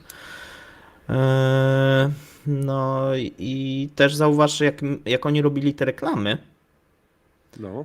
no to tam też grali na tej nucie. No ale tam nawet Murzyn był w reklamie, nie Tak, urażając że tam było Murzynów. wprost powiedziane, że tutaj nie masz pieniędzy, żeby kupić córce, tam chyba iPhone, jakiegoś smartfonu, nie był iPhone, tylko jakiś smartfon, no to tutaj coś, tam zostaniesz bohaterem, spłacisz kredyt i wyjdziesz ze swoich problemów, tak, finansowych, nie? To... No ale tam jest jeszcze fajna informacja była od widzów, że ponad 50 obywateli na przykład Ugandy, którzy studiowali, znikli. Nie wrócili do kraju. No, Jest to nie wiedziałem. wysoce prawdopodobne, że trafili do wojska i nie przez przypadek w tej reklamie był właśnie taki mówiący po rosyjsku murzynek. A, to co puszczałem, tak, dzisiaj? Nie, to było, wiesz co, z 2018 roku reklama i to była kręcona przez obóz jednej Rosji. Jak ktoś będzie chciał, to może wejść sobie. To na wtorek Partia puścimy, Putina. przetłumaczymy na polski, chociaż tam dosyć są proste, proste słownictwo. Natomiast no pana budzili właśnie, który ma tam 50 chyba lat, tak na oko, czy tam 40. 52 mówił, że ma. 52, tak, no. W każdym bądź razie go obudzili no i teraz to się tak sprawdza, że to mogłoby być. To było kręcone w 2018 przez jedną Rosję i to był taki paszkwil na opozycję. Wyobraź sobie, że to będzie, jeżeli Putina nie wybiorą, to tak będzie w Rosji. No i przewidzieli. Putina znaczy zostawili, a w Rosji tak jest. No jedynie ten pan z tyłu tak trochę tam może nie pięknie pasował, no im to ale nikt nie zarzuci, Jak to że się jest, mówi, nie. źle się ten motyw zestarzał? No, Chyba tak to się 2018, zobacz, 5 lat. 5 lat jak po prostu przewidzieli, przewidzieli przyszłość, no. No, Dobrze, gdzieś ciebie Lepszy. zmroziło. no coś, nie wiem Przechodzimy dlaczego teraz tak mnie do punktu. laguje, chociaż jestem na Edge'u. No będę teraz następnie próbował na Chromie. Zobaczymy jak to będzie. Czy będzie A, różnica. ja jestem też na Edge. To jest to samo, bo tam silnik jest ten sam. Mamy miejsce drugie. Mówiliśmy sobie, słuchajcie, o Indiach. No to teraz pora na Chiny. Czyli dwóch przyjaciół Rosjan, rosyjskich, Indie i Chiny. No jak widzimy, z Indiami są inne problemy, a z Chinami są inne problemy. Odwrotne, można powiedzieć. No, bo mamy dane znowuż, jeżeli chodzi o obroty handlowe. Dlaczego ja mówię sporo o tych obrotach handlowych? No bo one są w tym momencie bardzo istotne, jeżeli chodzi o ekonomię tą rosyjską. No Rosjanie muszą, ponieważ oni do tej pory żyli z eksportu swoich towarów, głównie surowców, do Europy, za co byli sowicie nagradzani. No i teraz muszą sobie jakoś radzić. No z tymi Indiami wydaje się, że radzą, no ale dostali to znaczy to wiadomo dlaczego, bo to Putin wymyślił te waluty narodowe, żeby dedolaryzować, tak? To z jego kręgów wyszedł ten fatalny pomysł. Natomiast jeżeli chodzi o Chiny, no to mamy informacje już do czerwca. W pierwszej połowie 2023 obroty handlowe pomiędzy Rosją a Chinami wyniosły 114 miliardów i były 40% więcej niż w zeszłym roku. Czyli mamy No sytuację taką, że Powinniśmy się cieszyć, nie? do dwóch Znaczy głównych Rosjanie. odbiorców wysyłają Rosjanie ile tylko mogą, ale od jednego, od Chin. Kupują też ile tylko mogą, A to a zaraz podczas gdy przyjdziemy. od zaraz Indii robią powiem. wszystko, żeby nie kupować prawie nic. Znaczy, wiesz co, to jest jak gdyby w obie strony, wiesz, to tam, wiesz, wynikało, że Indie nigdy nie były dużym partnerem handlowym, nigdy nie handlowały z tą Rosją, nie? I tak nagle w jeden jest rok tego uwaga tutaj od łatwo kogoś, nie że- zmienisz. Ale jest słuszna uwaga od kogoś na czacie, Mhm. że rejon Hyderabadu to jest światowe zagłębie produkcji farmaceutycznej. Mogliby Tak. stamtąd Rosjanie ciągnąć leki, nawet gdyby je potem mieli Oni dalej próbują, kupować. No. oni ciągną, ale nadal to są małe ilości, znaczy no nie są w stanie tego zrównoważyć, nie? No, tam jest dużo jakichś problemów. I pewnie będzie się to zwiększać, tak? To żebyście też zrozumieli, tak? No pewnie będzie się zwiększać, no jeżeli będzie zapotrzebowanie, Rosjanie będą dobrze płacić, jeszcze z góry zapewne, no bo inaczej Hindusi pewnie nie będą chcieli dostarczać i tak dalej, i tak dalej. Natomiast no to jest proces, tak? Tego się nie wykona szybko. Natomiast jeżeli chodzi o Chiny, bo mówię, że tutaj dużo eksportują, no to powiedzmy ile? W okresie styczeń-czerwiec Chiny wyeksportowały do Rosji towary o wartości 52 miliardy dolarów i jest to wzrost o 78% rok do roku. Natomiast w drugą stronę dostawy z Rosji do Chin wzrosły o 19%, osiągając 62 miliardy. Jeżeli chodzi o sam czerwiec, no to eksport 11,28, import 9,5. I widzimy, bo jeżeli sobie to porównujemy, no to zresztą no jak gdyby to widać, takie jeżeli tu mamy 78, a tu mamy 19, no to zaczynają nam się zbliżać, zresztą to widać, słuchajcie, no ta nadwyżka handlowa pomiędzy pomiędzy Rosją a Chinami wynosi 10 miliardów. No i zobacz, i wyższa nadwyżka jest w stosunku do Indii, o czym mówiłem, że tak będzie. Natomiast no ona jest w dużej mierze w rupiach, a więc to tak słabo. Natomiast no tu jakaś nadwyżka jest, natomiast no ona jest mała. No i ktoś może powiedzieć, no ale okej, jest nadwyżka, no przecież nawet Polska nie ma takiej. Tylko że Polska nie jest krajem, który żyje powiedzmy z eksportu tak ściśle, a szczególnie z eksportu surowców nieprzetworzonych, nie? Żeby z tego żyć, no to te wszystkie kraje, które to robią, no muszą cały czas utrzymywać dosyć wysoką nadwyżkę, Wychodzić żeby na no tym móc, do przodu. tak, żeby wychodzić na tym do przodu. No nie mogą sobie pozwolić, że będą na minusie. A tu już mieliśmy informację, że w czerwcu pojawił się ujemny przepływ, ujemny bilans jak gdyby płatniczy. Jeszcze nie ma tego w handlówce, natomiast no tu już widzimy, że coś takiego się dzieje. Ujemny bilans handlowy jest w tym momencie jest pomiędzy Rosją a Europą, a teraz jeszcze się pogłębił. Dlaczego się pogłębił? No i tu jeszcze jest problem, no bo trzeba pamiętać o tym, że rubel się osłabił.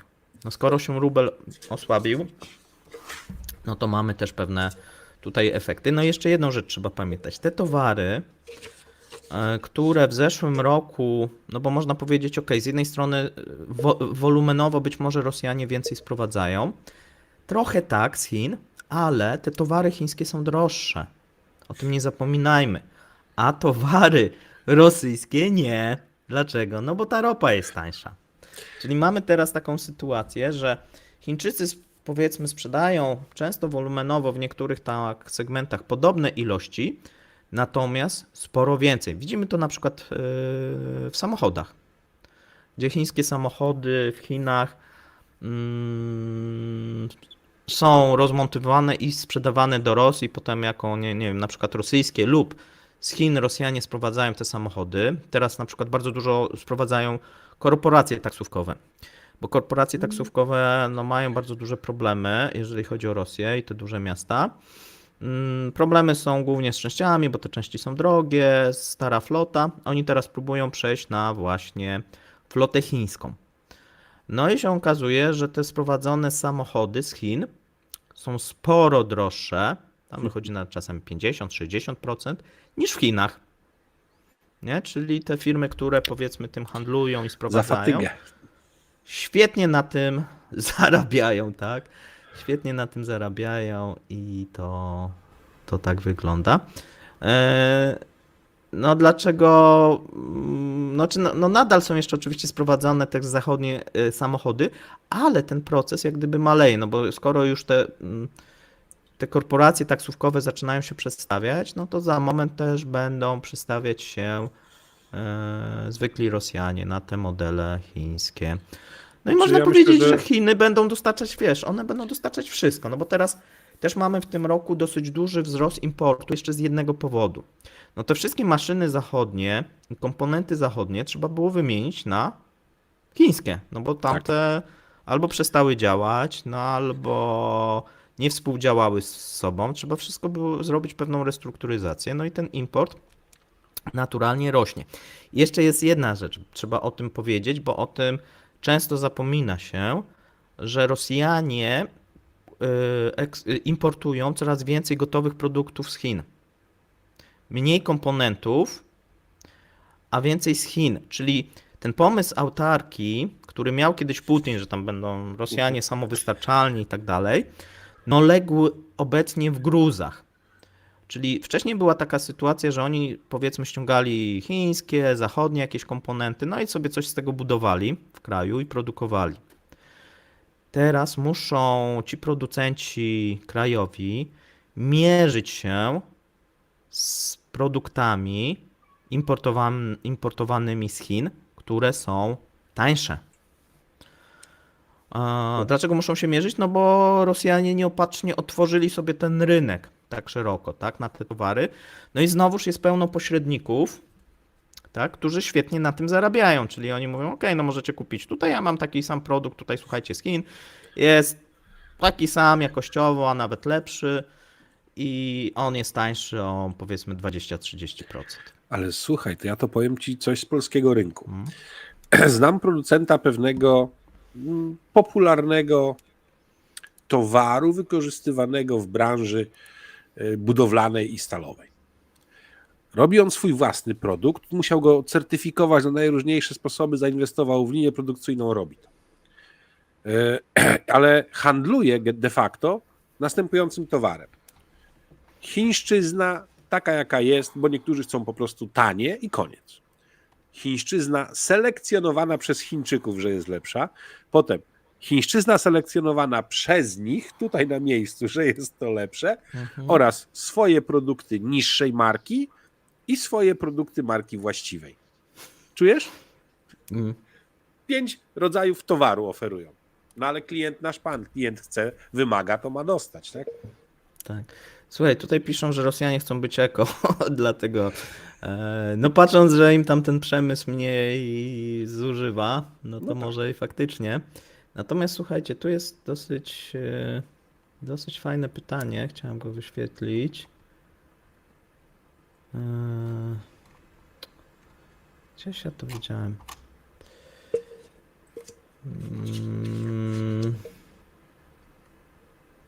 Tak, sprowadzili 300 000 samochodów. Właśnie, słuchajcie. I to jak gdyby pokazuje tą różnicę pomiędzy chyba naszymi analizami a analizami rosyjskich fanów. No bo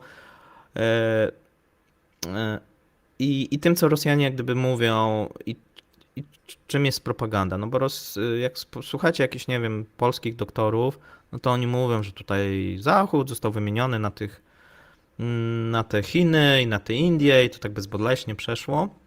No wiemy, że nic bezboleśnie nie jak gdyby nie przechodzi. Natomiast dlaczego ja twierdzę, że Rosjanie dzięki sankcjom te sankcje powodują, że nie rozwijają własnego przemysłu. No oprócz tego może tam, który produkuje te proste jakieś rzeczy na wojnę, ale jeżeli mówimy o przemyśle cywilnym. No bo wyobraźcie sobie taką sytuację.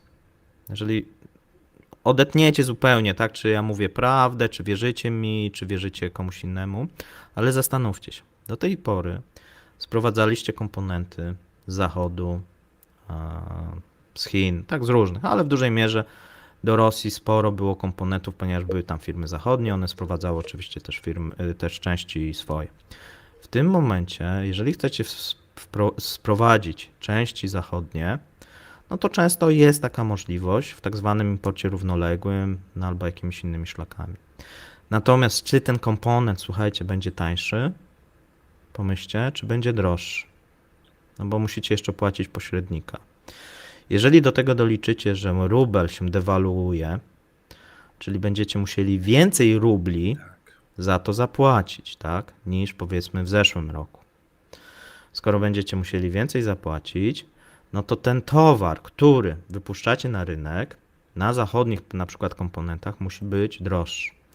Jeżeli używacie na przykład chińskich zamienników, bo często na przykład te produkty zostały zrobione w ten sposób, że wcześniej używano na przykład, nie wiem, robili, takie przykłady są, jogurty i używali jakichś tam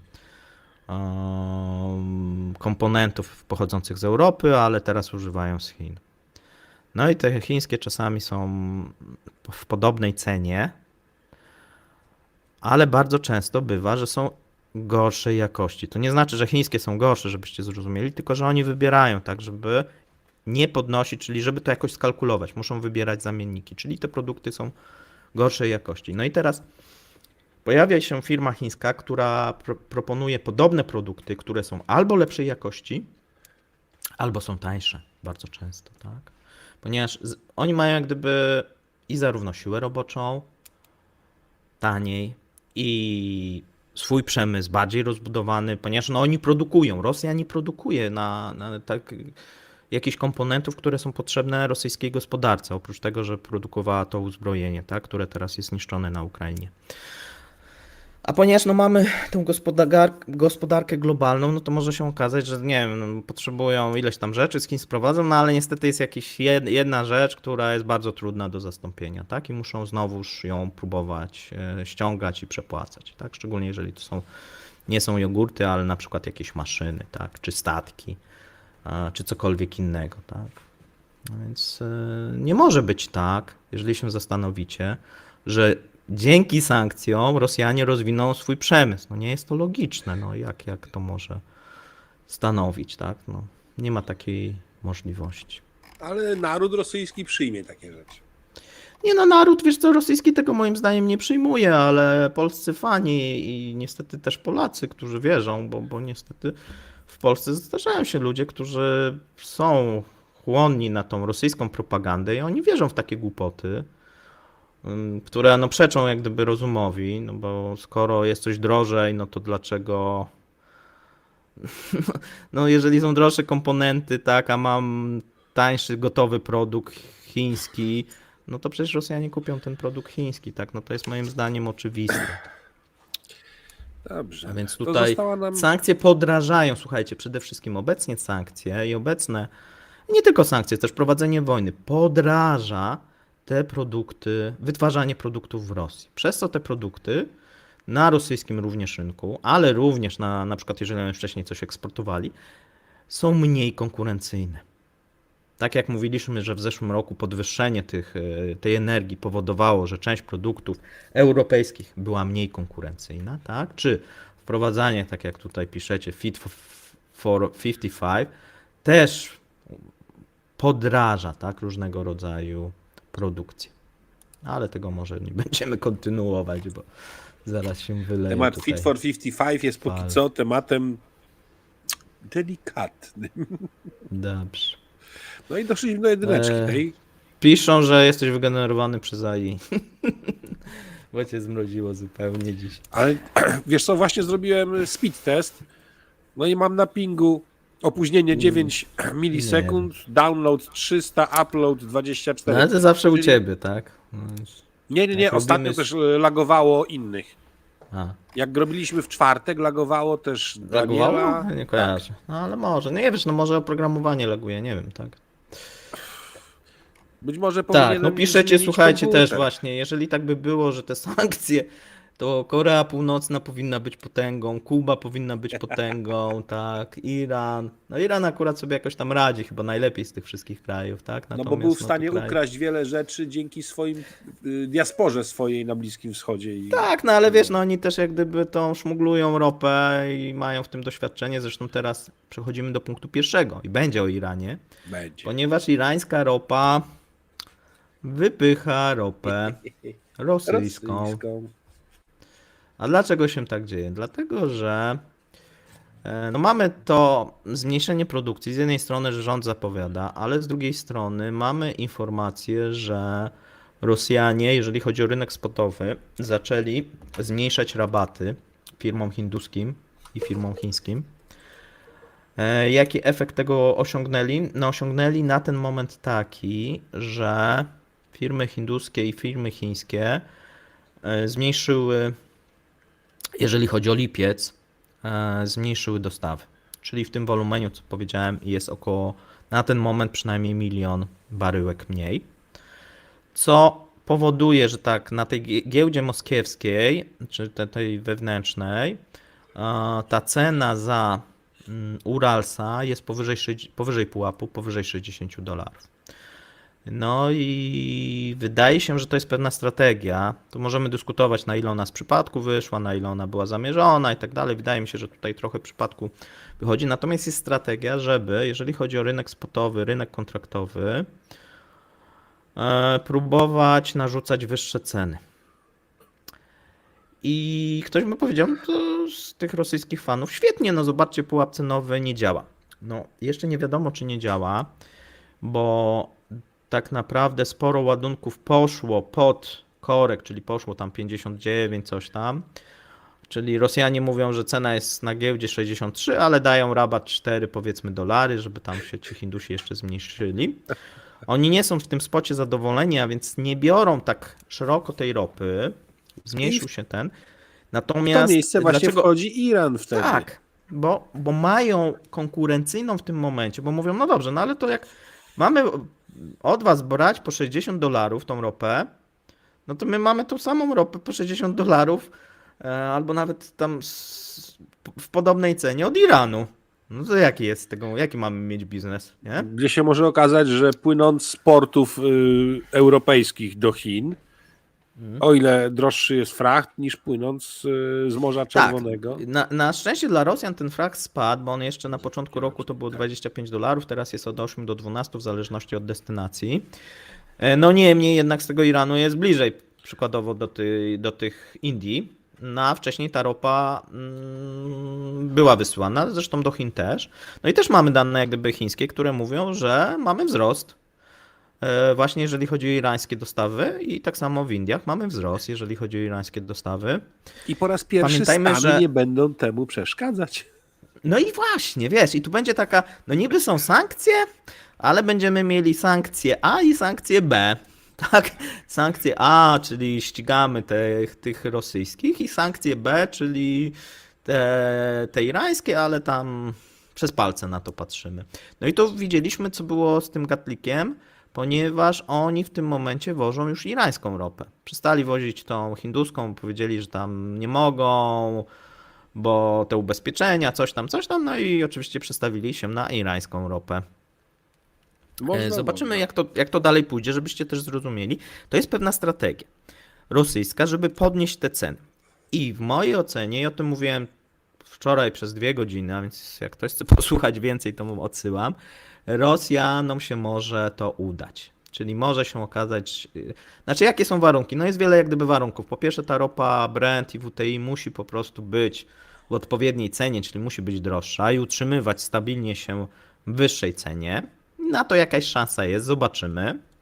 Jeżeli tak się stanie, to jest podstawowy warunek, no bo jeżeli się okaże, że znowuż będziemy mieli trend boczny, bo tak naprawdę mamy cały czas trend spadkowy na ropie, jeżeli ten trend nie zostanie przebity, a tam mamy też taki problem na analizie technicznej, że tam 200-dniowa ta średnia no jest dosyć mocnym oporem i tam się zbliżyliśmy, więc być może ona będzie trzymać.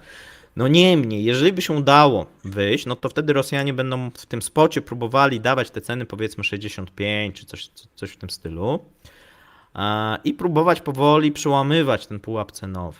Po co mają to robić? No po to, żeby w przyszłości, na przykład w 2024 albo być może jeszcze w Q4, no wszyscy się zaczęli przyzwyczajać, że ta ropa rosyjska jest powyżej tego pułapu cenowego. Natomiast no ten pułap cenowy to nie jest takie proste, bo tam mamy dużo, no bo po prostu wchodzą sankcje, tak? No i trzeba będzie się nakombinować. Firmy, które będą to sprowadzać, będą musiały się 2 razy zastanowić, czy im się opłaca, czyli czy zysk do ryzyka jest odpowiedni. No bo jeżeli się okaże, że mają do wyboru jakąś inną dostawę i powiedzmy to jest tam różnica $2-3, no to może jednak nie brać tej rosyjskiej, bo jeszcze sobie narobimy problemów, tak? Więc no, różnego rodzaju będą takie zagadki. Oczywiście będzie tam też ten szary rynek, no i jakieś inne rzeczy, ponieważ on jest, pamiętajmy, około 600 000 baryłek leci na ten moment, tak się szacuje, w szarym rynku. Takie są szacunki analityków. No i zobaczymy jak to się będzie rozwijać. Na pewno zwycięzcą tego całego zamieszania jest Iran, no bo jeżeli Rosjanie będą dawali wyższe ceny, no to Iran wtedy może powiedzieć, ale zobaczcie, my mamy takie same ceny jak Rosjanie, nawet dolara mniej dajemy, no to weźcie naszą, nie? A Pamiętajmy lepsza o jednym. jakość. Tak, jakościowo ropa irańska jest na pewno lepsza, mniej wymagająca technicznie, bo też mniej zasiarczona, ale dwa, nie znamy tak naprawdę realnych kosztów wytworzenia, wydobycia tej ropy irańskiej i nawet nie wiemy w którym Tego nikt momencie... chyba nie zna. Znaczy, w wiesz, którym- to były jakieś kiedyś dawno szacunki, ale one ale były tylko tak szacunki, dawno. właśnie. Więc generalnie rzecz biorąc, oni mogą sprzedać po PKC, po każdej cenie, jaka im tylko w tym momencie spełnia ich oczekiwania i finito, tak? Tutaj ja mówiłem o tym wczoraj, Luis, bo już będziemy powoli kończyć, ja tylko jedną rzecz dodam. Wczoraj było na temat właśnie zmniejszenia tego wydobycia, w lipcu o 1 000 000 Arabii Saudyjskiej, tak, w sierpniu też będzie prawdopodobnie 1 000 000, tak. No i wynik wygląda tak, że zarówno Rosja, jak i faktycznie to zmniejszenie jakieś nastąpi. I to będzie tak suma ostatnich miesięcy, to będzie kilka procent już. Bo jeśli jest Znaczy wiesz co, miesięczna... no tam jest mniej więcej na rynku 100 milionów baryłek 102 miliony. 102 miliony takie są szacunki jest dziennie.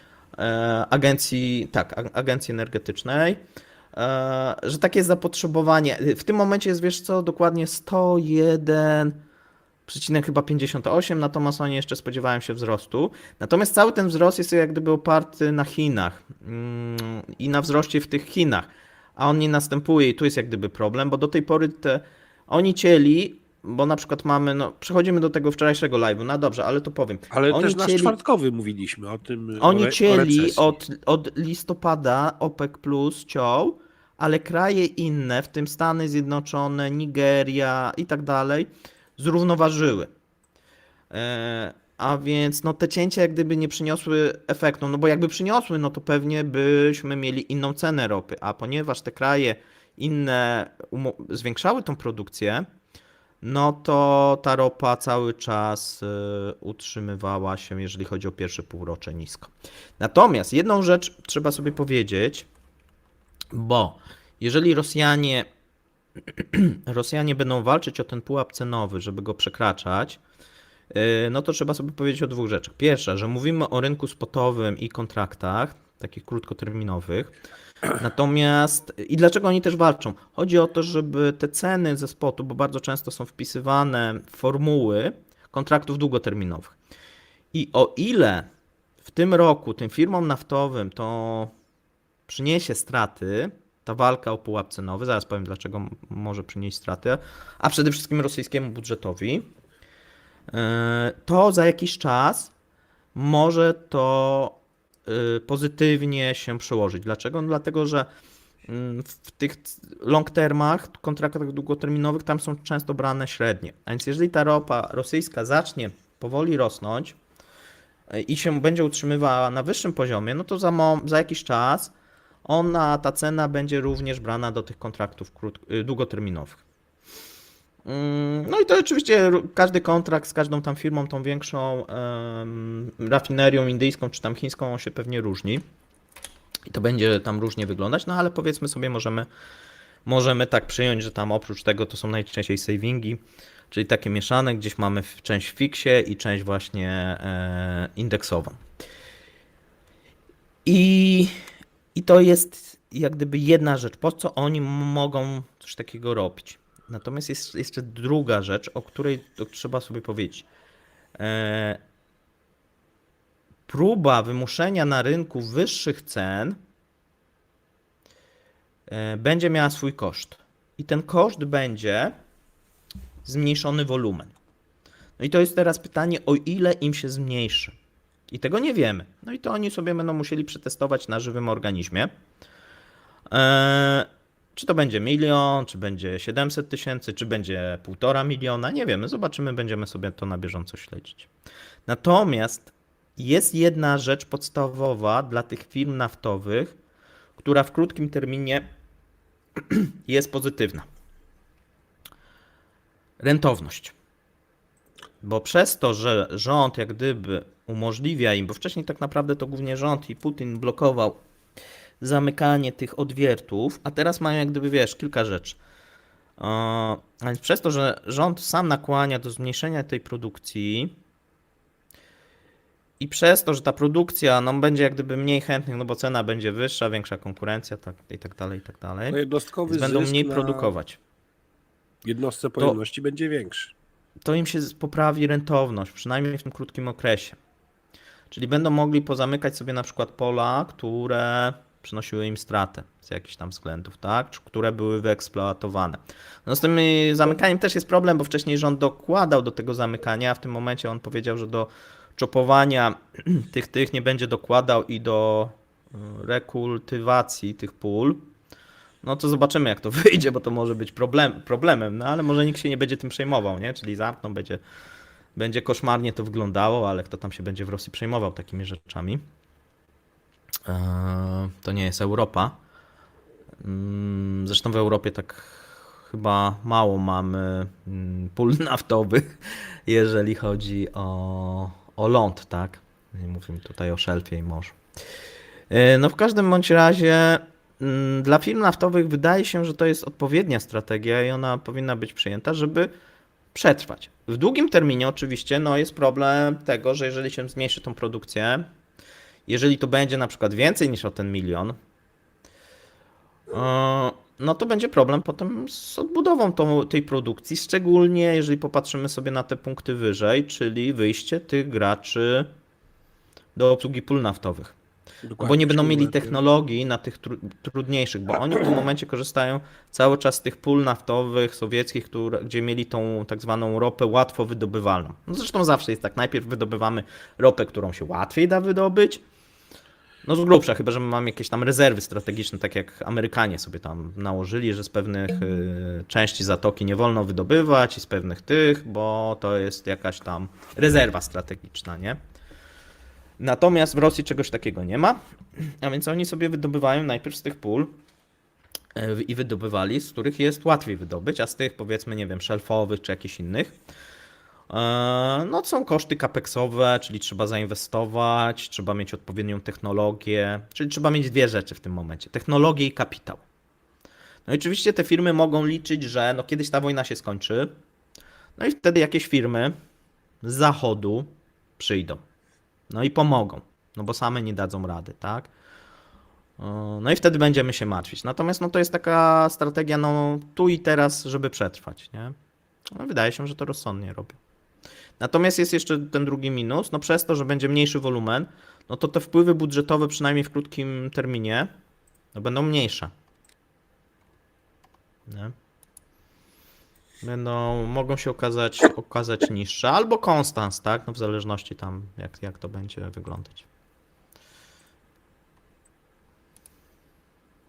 W każdym bądź razie w tym momencie, po tym jak przez długi czas nie robili z tym kompletnie nic, po prostu patrzyli, co się działo i nie mieli na to wpływu, tak teraz rosyjskie firmy paliwowe próbują w sposób zorganizowany masowo wpłynąć na ceny, tak żeby było dla nich lepiej. No zobaczymy. Na dłuższą metę zapewne, tak jak powiedziałeś, niestety jakiś sukces osiągną, ale zobaczymy. Znaczy nie, myślę, że nawet w takim, wiesz, krótkoterminowym, no ja na miejscu tych firm robiłbym chyba tak samo, no bo lepiej mieć sytuację taką, żeby, wiesz, poprawić sobie rentowność i sobie przetrwać, nawet zmniejszając tą produkcję, no bo... a nie wyzbyć się surowca. Tak, no wiesz o co chodzi, tak? Poprawić swoje wyniki finansowe, a kiedyś ten reżim pewnie się zmieni i przyjdą czy firmy z Chin, czy z Indii, czy ze Stanów, tak? Z którymi się dogadamy za jakiś czas, tak? No bo skoro tam jest ropa, tak, i tam ta sytuacja polityczna kiedyś się unormuje, no to jest szansa, że te firmy naftowe wrócą. No bo będzie biznes do zrobienia, tak? I tutaj myślę, że nie będzie jakichś takich wielkich tych. Tylko, że to też nie jest jak gdyby proste. To też nie jest proste, no bo sprzedawać cały czas poniżej tego pułapu, to mówiłem tak, no to jest nieopłacalne. Tam oni oczywiście bredzą, tak co niektórzy tam $8 czy $20 na polu mają. No ale na gołym polu to oni może mają, ale sobie nie doliczają transportu, inwestycji, jakichś innych rzeczy. A więc no widać, że oni nie Uda. mogą długo przeżyć na takich niskich cenach, bo po prostu nie opłaca im się, nie? To już lepiej zmniejszyć produkcję, podbić tą cenę, zostawić, nie wiem, nawet 3/4 tego, co było, no ale po ciut wyższej cenie. Tylko, że to jest proces, tak? To też, słuchajcie, to nie będzie nagle tak, że ta rosyjska ropa będzie kosztowała, powiedzmy, za miesiąc $80, tak? Czy $100, nie? To dochodzenie teraz do wyższych cen, no to będzie taka też walka z tymi klientami, bo w którymś momencie na przykład ktoś miał dostać ropę irańską, nie dostał, no dobra, no to wezmę tą rosyjską, trudno i tak dalej, i tak dalej. No różne będą tam przypadki. Natomiast no to jest wolny proces, tak? To nie jest tak, że to się jakoś tam przełoży. Natomiast moim zdaniem sensowna strategia. Ja chciałem zauważyć, że w ramach naszego mówienia o ropie na naszym czacie jest teraz rozmowa o Titanicu. No Titanicu, no to bardzo się tak, Bardzo bardzo kompatybilne. się pasuje. Nie, no słuchajcie, no te firmy naftowe pod górę miały, tak, no teraz mają troszeczkę, wydaje się, że mogą mieć lepiej, no bo ta dewaluacja rubla, szczególnie jeżeli ona się będzie utrzymywać, no to dla firm naftowych, no to trochę taka manna z nieba, no w końcu, nie? No i jeszcze jest jedna rzecz. Pamiętajmy o efektywności produkcji w Rosji. Tam się zdarzały sytuacje, które Marek opisywał, mówiąc Meissner, że był w Rosji, że dyktą łatany No a rurociąg, teraz się byleby wiesz tylko co, leciało, nie? no teraz się dopiero zacznie, wiesz, no bo wcześniej oni mieli tych inżynierów, Jeszcze faktycznie, wiesz, te mieli. firmy zachodnie robiły taki, wiesz, często pełny taki serwis tych urządzeń, tych pól, no wszystko. A oni teraz, wiesz, powychodzili, no to kto będzie robił? Szczególnie te trudniejsze jakieś rzeczy, nie? Mają oczywiście te rosyjskie swoje własne firmy, no ale tak jak zwykle, tak? No mamy, no to jak, nie wiem, no tak jak mamy hydraulika i hydraulika, tak? No jeden się nazywa hydraulik i drugi się nazywa hydraulik, no ale nie każdy pewne rzeczy umie naprawić, nie? I tu Ja trochę to jest bardziej widzę jako podobnie, mechanik. no W starym, mechanik, no. w starym rozumieniu tego słowa przychodziłeś, o, tu się mam coś urwało, to my to panu zrobimy, dorobimy i wymienimy, obojętnie. A teraz jest tylko diagnostyka i wymiana całego bloku, komponentu i tak dalej, bez naprawiania go, jest tylko wymiana, koniec. A, tu piszecie, że we wszystkich krajach dolar tanieje, w tylko Rosji drożeje. No cóż, no na razie się jeszcze w zeszłym tygodniu, dzięki temu, że oni tam rzucili troszeczkę tych jenów na ten rynek, to on się tam trzyma. No i dzięki temu, że ta ropa właśnie troszeczkę zaczęła drożeć, no to te wzrosty się zatrzymały, ale no cały czas z przyczyny nie zostały usunięte, no bo dolar nie drożeje tylko dlatego, że ropa rosyjska była tania, tak? Tylko są jeszcze inne przyczyny. Czynniki mikro i makroekonomiczne nie sprzyjają Rosji w tej chwili. Tu piszecie większe zyski ropy, większe podatki. Tak, ale mniejszy wolumen to mniejsze zyski, to mniejsze podatki, no bo to jest cena razy ilość, pamiętajcie. Jak podwyższamy cenę, no to spada nam ilość i może się okazać, że podatki będą takie same, a może nawet się okazać, że jak wolumen zbytnio spadnie, to mniejsze. Bo to nigdy nie jest tak, że ta cena nadąża, tak? Bardzo często jest tak, że jeżeli przygniemy szczególnie, no to może się okazać, że ta cena będzie wyższa, ale chętnych nie będzie, tak? Cena wyższa. Więc tutaj z tym podnoszeniem ceny, jeżeli ktoś, nie wiem, cokolwiek sprzedawał, to wie, że jest pewien taki próg i nikt nie zna tego progu, tak? Gdzie można sobie zaszkodzić. To jeszcze tylko teraz zostaje obserwować kwestie ubezpieczeniowe na tych polach rosyjskich, No bo tak, tam wiesz, oni będą jak mieli zaczną dużo rosnąć problemów. stawki, Nie? no to będzie znaczyło, że z utrzymywaniem tego jest gorzej, trudniej, większe ryzyko. Tak, tutaj poruszacie jeszcze jeden temat, no to mówiłem wczoraj, tak, no mamy olbrzymie, rekordowe zapasy ropy chińskiej. Tak. No i wydaje się, że no po coś Chińczycy gromadzą tą ropę, a więc również Chiny nie są zainteresowane żeby, szczególnie jeżeli mają teraz spadek minus 12 na eksporcie, no to jeżeli chcą ożywić tą gospodarkę, to nie mogą mieć drogiej ropy, nie? A więc tutaj mamy takie przeciwstawne, bardzo dużo przeciwstawnych informacji, no, które są pewne i o tym wczoraj właśnie mówiłem, za tym, żeby ropa drożała, ale są też takie, które mówią, że ta ropa nie będzie właśnie drożyć. No i zapasy chińskie, no to jest taki as w rękawie, tak, jeżeli chodzi o Tak, Chiny. tylko że to, co zaczęliśmy mówić w czwartek. Korea Południowa u progu recesji. Chiny, przynajmniej w jakiejś części również ich No, to recesja. dotyczy. 12 minus to jest moim zdaniem recesja. Oni sobie tam mogą wypisywać to PKB i tak dalej. Ja uważam ten wskaźnik za taki z 4 liter, tak. Chiny są zależne od eksportu. Jeżeli mają minus 12 i to jest drugi miesiąc z rzędu, no to nie można mówić, że mają rozwijającą się gospodarkę. Jak będzie trzeci miesiąc z rzędu, to już będzie recesja książkowa. Nie no, znaczy wiesz, no to się dotyczy niby PKB, tak, natomiast no mówię, że dla Chin jak gdyby bardziej istotny jest ten wskaźnik związany z eksportem niż PKB, no bo co z tego, że oni sobie gdzieś tam zwiększą, no pamiętajmy na przykład w PKB liczą się stany magazynowe, no i co sobie zwiększą te stany magazynowe i będą mieli tam 4-5%, no a potem się okaże, że cały czas im to zalega, bo w Europie nikt nie chce kupować, bo nie ma klientów, nie ma chętnych, nie? Tak będzie. Dobra, to doszliśmy do końca. 1,5 godzinki akurat, jak zwykle. Nam to zazwyczaj zajmuje. Nie wiem, o co chodzi z tym lagowaniem się mojego nagrania. Trudno, zobaczymy, Eksperymentujemy. poeksperymentujemy w I się najbliższym czasie. wylecz, Maćku, Tak, bo trzeba się doleczyć, widzę, że ten... bo to szlak mnie trafia. Tydzień czasu choroby. Bo przyjedziesz, jeszcze mnie tutaj pozarażasz i wszystkich, a więc Że nie musisz, ma takiej masz opcji. jeszcze tydzień czasu, żeby się wyleczyć, a więc Będę się musisz nawet się postarać. Będę się w razie czego nawet od środka jakimiś miksturami wiadomej proweniencji. Dobrze, z prawda? tym to nie przesadzaj, natomiast w każdym bądź razie życzę zdrowia dużo.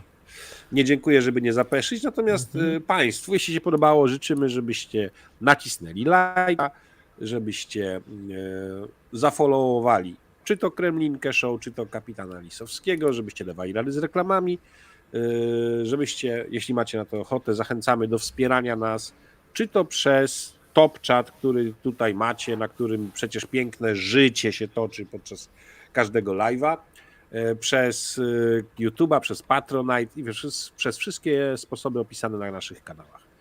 I Tak, zachęcamy do komentarzy. Dokładnie. No i My to tak robimy, jak moi piszecie, drodzy, dla możecie was. komentować i tu, i na Kremlince, i u Kapitana. I wyłączenie nagrania po ofie będzie. No będzie. Pozdrawiamy no, Arti. pamiętam. Pozdrawiamy Artiego. Tak, To my już Daniel wiedzieliśmy przypomniał teraz, tak. No, wiedzieliśmy już po. A chyba, że chcecie, tylko że kapitan zmrożony, to może nie będzie nic ciekawego. Nie, ja muszę trochę odpocząć, bo pewnie zaraz jeszcze dostanę znowu linka od Majka Satoshiego, żeby się powyżywać trochę na świeżych tematach kryptowalutowych. Przecież Ripple stwierdzono, że nie jest papierem wartościowym, w związku z czym nagle on ciągnie teraz giełdę, tak? Tak. Dzięki, Luis. O, Daniel jest z nami, cześć Danielu. Tak. Ale nie zauważyłem. Także też pozdrawiamy Daniela. Dobrze, I to w takim moi drodzy, razie to życzymy dalej sympatycznej niedzieli i sił na kolejny tydzień. miłej nocy, trzymajcie się. Pozdrawiamy, cześć.